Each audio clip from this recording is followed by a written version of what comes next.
in Tibet was describing to us. He was describing a mode of prayer that's based in feeling. And he said we must feel the feeling as if the prayer has already been answered. And in that feeling, we are speaking to the forces of creation, allowing the world to respond to us, allowing this field, the quantum hologram, the mind of God, to respond to us with what it is that we are feeling within our hearts. So, rather than praying and feeling powerless in a given situation, dear God, please let there be peace in the world. This mode of prayer invites us to feel as if we are participating in that peace, just as John Wheeler suggested, that we are part of all that we see. And as we feel the peace in our world or the healing in the bodies of our loved ones, we are actually empowering the field to mirror that back to us in a way that will bring those changes about in our lives and in our world. This is precisely what the abbot is saying to us. What the Illuminati want us to do through all those institutions is to perceive change happens out here. Because they know out here comes from in here, if we perceive change happens out there, change is never going to happen. And they know that because we're combing the mirror. You know, if we want to comb our hair, we don't comb the mirror, we comb our hair and the mirror then reflects that. When we change this, the mirror out there reflects this and the world changes. Just a mirror reality. Combing the mirror will do it forever and nothing will change. We stop doing it, everything will change. We're in a discussion regarding this feeling-based prayer, this lost mode of prayer. Sometimes seems a little more than academic until we can actually apply it in our lives or see it applied in our lives. In the late 1990s, I had the opportunity to do precisely that. When I saw the footage documenting the healing of a life-threatening condition within the body of a living woman using precisely the kinds of techniques that we're speaking about right now. For me, it was this kind of information that took this lost modality of prayer out of the realm of academics and into something that's very real that we can apply in our lives. I had the opportunity during that time to see some video footage of the healing of a 3-inch diameter bladder cancer inside the body of a woman who, by Western medical standards, had been diagnosed inoperable. She had gone, as a last resort, to a medicineless hospital in Beijing, China. It was in this medicineless hospital where they began simply by addressing the life-affirming ways that she could change how she was living her life. They taught her life-affirming ways to breathe and life-affirming ways to nourish her body, gentle movements to stimulate the energy centers in her body. And as she was doing these and strengthening her body, at one point it made sense to undergo a process. Now I'd like to share this, I'd like to describe it to you as a very potent example of how the feeling world inside of our bodies has a direct effect, in this case a very graphic effect, on the world beyond our bodies. So in the video documentation, the film shows a woman lying on in a hospital room. She's fully awake, she's fully conscious, she believes in the process that's about to happen. Before her, there is an ultrasound technician who is running an ultrasound wand over her lower abdomen that we can see on a split-screen television. And on the left-hand side of the screen, they do a snapshot, a freeze frame of an instant in time for reference, so we can see what her condition looked like in that instant in time. On the right-hand side of the screen, we are able to watch real time as 3 practitioners stand behind her, working with the energy in her body and with the feelings in their bodies. And what they do is they begin to chant a word that to them they've agreed upon, that reinforces the feeling within them that she's already healed. The chant essentially says already healed, already done.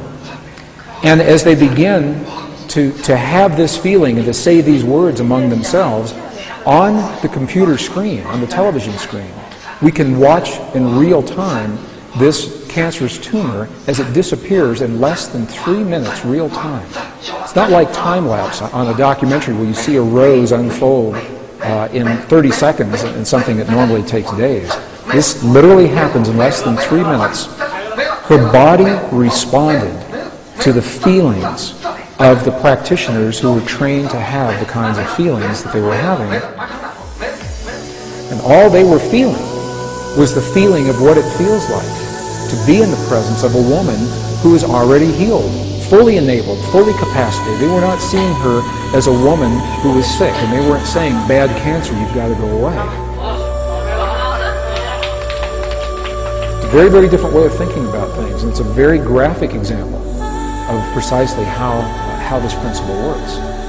I had the opportunity to speak to the gentleman, Luke Chen, that actually created this film. And I asked him a question. I said, what if those three practitioners weren't there? I said, could this woman have done this? Could any of us do this on our own? And he smiled at me when I asked him the question. He said, Gregg, in all probability, she probably could have done it alone. However, there's something about us humans in that we seem to feel more empowered and stronger when we're supported by others in the things that we believe in and the things that we choose to accomplish. So while she probably could have had this feeling and done it herself, having these three practitioners work with her was the threshold that it took for her body to respond. All they were doing was having the feeling as if she were already healed. In less than 3 minutes, her body responded. What Western physics now is beginning to tell us is that the same energy, the same field that led to the healing in this woman's body. That is the key law of attraction. What you put out is what you get back. What you focus on is what you manifest. They know how this works, and they use this process in a way that attracted all the wealth of the world, basically, and all the real power in this reality, they're not power in infinite reality, into their hands, because they understand the law of attraction. And they understand that what they get the people to focus on then becomes their experienced reality. So they get the people to focus on survival. That's the key thing. Keep them in a mode of survival, and then they will always experience a life of surviving. Have I got enough? Will I get to the end of the month? It's not that there's not enough wealth in the world. The world is infinite possibility. Money's a freaking energy field. That's all it is. It's not enough. We've got infinite energy. What they've done is made sure that the energy we call money comes into their control, because they understand the way, the process of getting energy flows of certain kinds going in their direction. Then they manipulate us to go like that, push them away. All the time we're pushing away what we want because we don't think it can happen. Nothing ever happens to me any good. You know, everything goes wrong. You know, I'm having quite a good day today, but you watch it, it'll change. What happens? See, I told you, it's bloody changed. No, you have created that. Your reality is it's going to be shit this afternoon because it's been great this morning. Hey, it's shit this afternoon. See, I told you, you were right. Nothing to do with you. It's just that you're so unlucky. I had this guy wrote to me years ago. He said for 16 years he kept facing the same situation, and every time he made the same, it was in different forms, but the same basic choice, and he kept making this choice. And it kept repeating and repeating and repeating and repeating, because he was creating it. It was his reality. And one day, after all this time, he was faced with basically the same choice, and he made a different choice. That situation never arose again, because he had changed his reality. There's a great line: if you always do what you've always done, you'll always get what you've always got, because of the law of attraction.